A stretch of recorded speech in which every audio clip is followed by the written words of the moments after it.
Hello everyone, welcome back to the channel. आज हम current affairs के सीरीज़ में एक बहुत ही इम्पोर्टेंट टॉपिक लाए हैं और उस पे हम चर्चा करेंगे। ये टॉपिक है एक इंटरनेशनल ऑर्गेनाइजेशंस का एक टॉपिक, ब्रिक्स। आज हम इस पे चर्चा करेंगे। हाँ, आपको बता दें कि ये जो ब्रिक्स है, ये नाम कैसे पड़ा। तो इसमें शुरुआत में 4 कंट्री थी जिनका नाम के पहले लेटर को लिया गया है, जैसे ब्राज़ील, आर से रशिया, आई से इंडिया एंड सी से चाइना। शुरुआत में ये 4 कंट्री मिलकर के ही इसका नाम ब्रिक रखा गया, मिलकर के ही ये ऑर्गेनाइजेशन तैयार किए थे।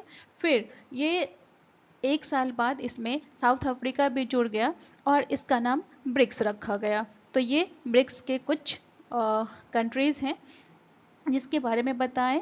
और इसमें अभी 4 कंट्री और जुड़ गए हैं, तो इनके जो टोटल मेंबर कंट्रीज़ हो गए वो 9 हो गए हैं।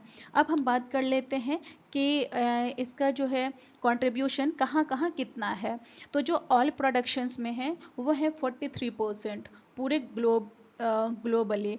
और एक्सपोर्ट में इनका 1/4 यानी कि 25% इनका है एक्सपोर्ट में, ये जो निर्यात करते हैं उसमें।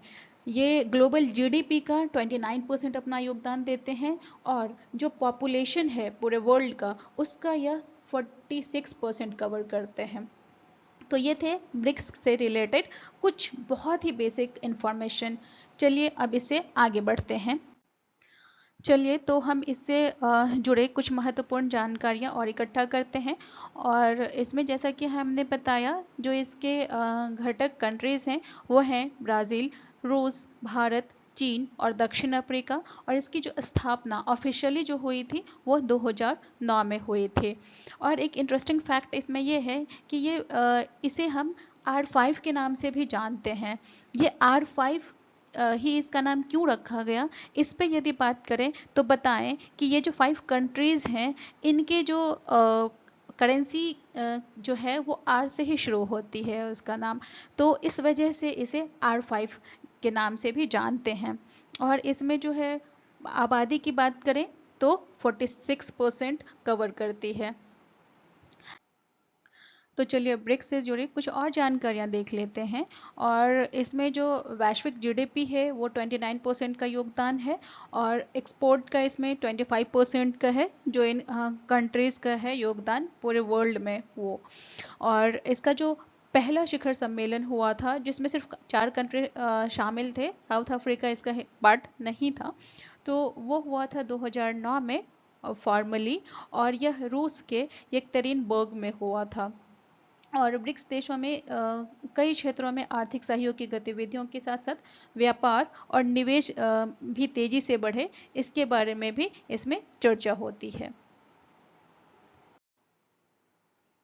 नेक्स्ट देखते हैं इसके उद्देश्य। उद्देश्य की बात करें तो इसमें इकोनॉमिक डेवलपमेंट एक्टिविटी को जो है गति देना, यानी कि इसे फास्ट प्रोसेस के तौर पर करना है इसमें शामिल उद्देश्य में। और नेक्स्ट है इसके उद्देश्य गरीबी उन्मूलन कार्यक्रम, यानी कि जो हमारी पॉवर्टी है इन कंट्रीज़ की उसको ख़त्म करना, या फिर कह लें कि मिनिमाइज़ करने की हम कोशिश करते हैं। इसका उद्देश्य ये है। नेक्स्ट देखेंगे ब्रिक्स का महत्वपूर्ण पहलू अलग अलग क्षेत्रों में सदस्य राष्ट्रों के बीच सहयोग बढ़ाना है, यानी कि यदि हमें किसी चीज़ की ज़रूरत पड़ती है तो आपसी सहयोग से हम अपने देश को आगे बढ़ा सकते हैं। और आतंकवाद, जलवायु परिवर्तन और आर्थिक संकट आदि मामलों पे भी चर्चा होती है कि इस सब से कैसे निपटा जाए। ये हम सारे कंट्रीज़ मिल करके करते हैं। तो ये थे आज के ब्रिक्स से रिलेटेड कुछ उद्देश्य और महत्वपूर्ण जानकारियाँ। तो अब हम इससे रिलेटेड एमसीक्यूज कर लेते हैं। चलिए शुरू करते हैं इसे। आज का पहला प्रश्न है, ब्रिक्स का गठन किस वर्ष हुआ था। ऑप्शंस हैं 2005, 2006, 2009 या फिर 2010। इसके जो सही आंसर हैं वो हैं ऑप्शन सी। इसकी जो फर्स्ट फॉर्मल मीटिंग हुई थी वह 2009 में हुई थी।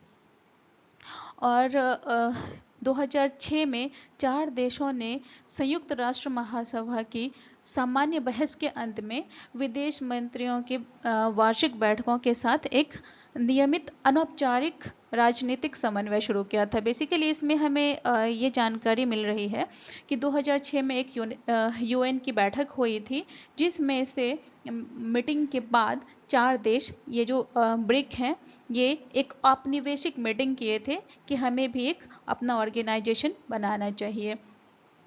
तो ये 2006 में हुई थी और उसकी सफलता के बाद 2009 में फर्स्ट फॉर्मल जो बैठक हुई वो 2009 से शुरू हुई थी। नेक्स्ट क्वेश्चन देखते हैं, ब्रिक्स के वर्तमान में कितने संस्थापक सदस्य हैं? तो इसके ऑप्शंस हैं 3, 4, 5 या फिर 6। तो इसके ऑप्शंस जो हैं वो हैं सी सही आंसर है। 5 कंट्री हैं इसके वर्तमान में।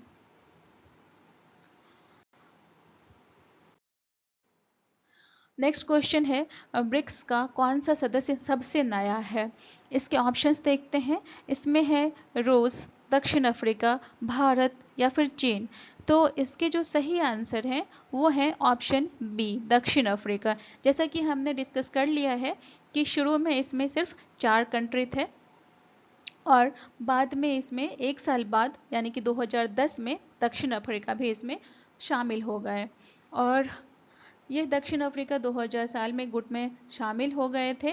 ईरान, मिस्र, इथियोपिया और संयुक्त अरब अमीरात 1 जनवरी 2024 को संगठन में शामिल हुए। ये अब जो हमारा होगा अक्टूबर में, उसमें इन्हें भी बुलाया जाएगा। सऊदी अरब अभी तक आधिकारिक तौर पर यानी कि फॉर्मल रूप से ये शामिल नहीं है, बट अगर इन्हें इनविटेशन दिया जाता है तो ये इन गतिविधियों में भाग लेते हैं। अर्जेंटीना ने अभी ब्रिक्स में शामिल नहीं हुए, हालांकि उन्हें भी इनविटेशन दिया गया था, बट उन्होंने फिलहाल इसे अस्वीकार कर दिए हैं। फ्यूचर में हो सकता है ये शामिल हो जाए।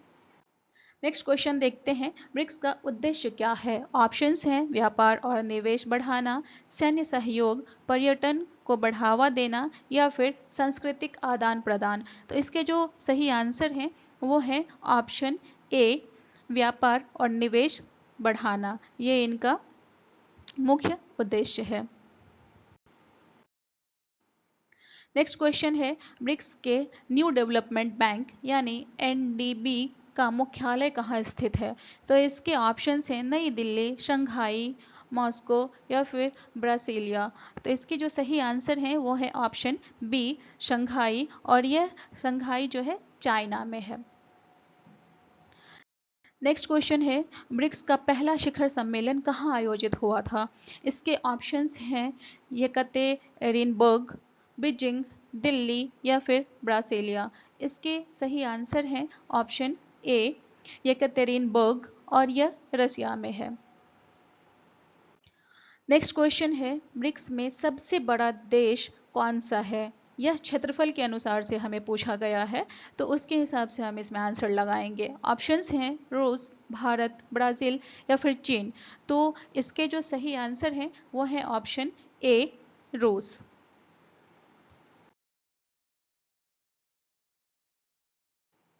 नेक्स्ट क्वेश्चन है, ब्रिक्स के किस देश की अर्थव्यवस्था सबसे बड़ी है? ये अर्थव्यवस्था की बात कर रहे हैं, तो उसमें हम देखते हैं ऑप्शंस रूस, भारत, ब्राज़ील या फिर चीन। तो इसकी जो सही आंसर है वो है ऑप्शन डी, चीन जो है अर्थव्यवस्था में सबसे बड़ी है। और इसमें जो है 30% भूमि सतह का जो है पूरे वर्ल्ड का 30% कवर करते हैं और पॉपुलेशन में ये 46% का इनका योगदान है। नेक्स्ट क्वेश्चंस की बात करें तो ये है, ब्रिक्स के न्यू डेवलपमेंट बैंक का गठन किस वर्ष हुआ था? ऑप्शंस हैं 2012, 2014, 2016 या फिर 2010। इसके अगर सही आंसर की बात करें तो ये है ऑप्शन बी, 2014 में यह एनडीबी बना था। नेक्स्ट और इसमें अगर बात करें और कुछ जानकारियां देखते हैं, यह एनडीबी द्वारा कुछ हमें फंडिंग मिली है हमारे देश में, जो है मुंबई मेट्रो रेल, दिल्ली गाजियाबाद मेरठ के लिए क्षेत्रीय तीव्र पारागमन प्रणाली और कुछ नवीकरणीय ऊर्जा परियोजना सहित भारत में कई मुख्य बुनियादी ढांचा परियोजनाओं का वित्त पोषण किया गया है। यानी कि ये जो एनडीबी है, ये फंडिंग किए हैं क्योंकि एक बड़ा प्रोजेक्ट है, तो इंडिया में इस तरह के जो भी काम हुए हैं उसमें एनडीबी का भी योगदान है। नेक्स्ट क्वेश्चन है, ब्रिक्स देशों के शिखर सम्मेलन का आयोजन कितनी बार किया जाता है? अगर हम बताएं कि इसकी आयोजन कब होता है, कितने साल बाद, तो ये है ऑप्शंस 5 साल, 2 साल, हर साल या फिर 3 साल पे। तो इसमें जो सही आंसर की अगर हम बात करें तो ये है ऑप्शन सी, क्योंकि ये एनुअली होता है।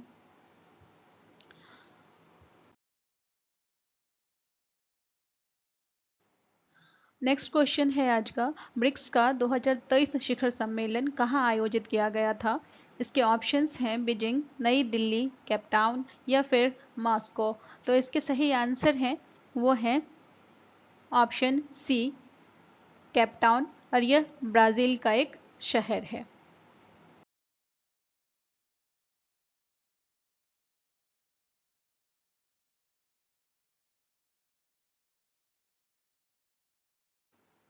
नेक्स्ट क्वेश्चन है, ब्रिक्स का कौन सा देश सबसे बड़ा तेल उत्पादक है? इसके ऑप्शंस हैं रूस, ब्राज़ील, भारत या फिर चीन।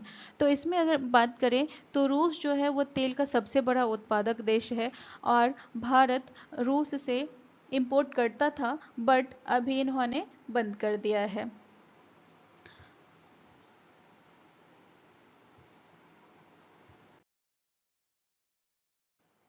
नेक्स्ट क्वेश्चन है, ब्रिक्स बैंक यानी कि एनडीबी का पहला अध्यक्ष कौन थे? तो इसमें ऑप्शंस हैं केवी कामत, चंद्रशेखर घोष, रघुराम राजन या फिर अरुंधति भट्टाचार्य।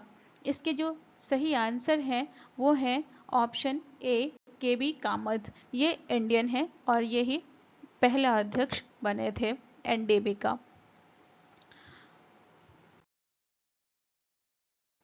नेक्स्ट क्वेश्चन है, ब्रिक्स समूह के प्रमुख उद्देश्य में कौन सा क्षेत्र शामिल नहीं है?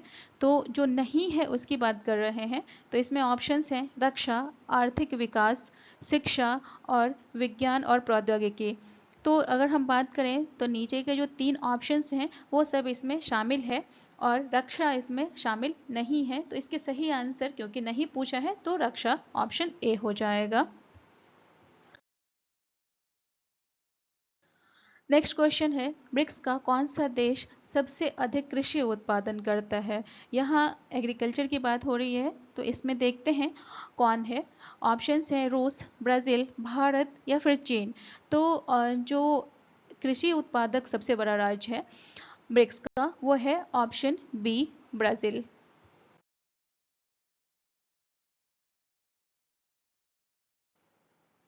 नेक्स्ट क्वेश्चन है, ब्रिक्स के न्यू डेवलपमेंट बैंक का मुख्य उद्देश्य क्या है?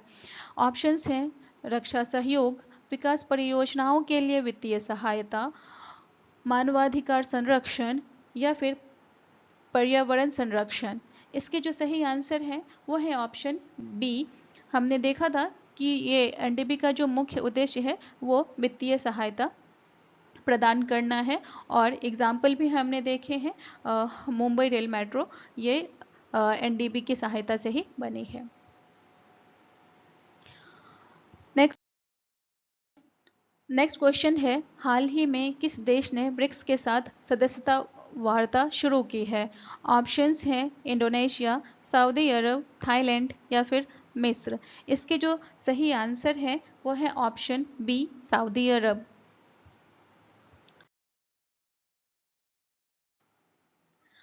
नेक्स्ट क्वेश्चन देखते हैं, ब्रिक्स का 2024 शिखर सम्मेलन कहाँ आयोजित होगा? ऑप्शंस हैं रूस, ब्राज़ील, भारत या फिर चीन। इसके सही आंसर है ऑप्शन ए, रूस। ये अभी 2024 वाला हुआ नहीं है, ये अक्टूबर में होगा। नेक्स्ट क्वेश्चन है, ब्रिक्स देशों में निम्नलिखित में से कौन सा देश शामिल नहीं है? तो जो देश शामिल नहीं है उसकी बात हो रही है। ऑप्शंस हैं रूस, ब्राज़ील, भारत या फिर जापान। तो इसके सही आंसर है ऑप्शन डी, जापान जो है वो ब्रिक्स के मेंबर नहीं है। नेक्स्ट क्वेश्चन है, ब्रिक्स की स्थापना में किसने मुख्य भूमिका निभाई थी? इसमें ऑप्शंस हैं United Nations, Vladimir Putin, Goldman सैक्स या फिर शंघाई कोऑपरेशन ऑर्गेनाइजेशंस। इसके जो सही आंसर हैं वो है ऑप्शन सी, गोल्डमैन सैक्स। इन्होंने ही यह भूमिका निभाई थी। इसकी अगर बात करें तो 2001 में जो गोल्डमैन सैक्स के एक अर्थशास्त्री थे, उन्होंने उनका नाम है जिम ओनिल। उन्होंने एक शोध के द्वारा यह पता किया कि जो ये ब्रिक 4 कंट्री हैं, ब्राज़ील, रशिया, इंडिया और चाइना, यह एक मुख्य यह एक अग्रणी देश बनकर उभरेंगे और इन्होंने ही यह ब्रिक जो नाम है उसका गठन किया था। तो चलिए, आज के जो हमारे इम्पोर्टेंट टॉपिक थे ब्रिक्स, उसको हमने कवर कर लिया है और आगे के वीडियोस में हम ऐसे ही इम्पोर्टेंट टॉपिक्स जो इंटरनेशनल ऑर्गेनाइजेशंस के द्वारा बने हुए हैं उस पर भी वीडियो लाएंगे। Thank you for watching and please subscribe for more upcoming videos.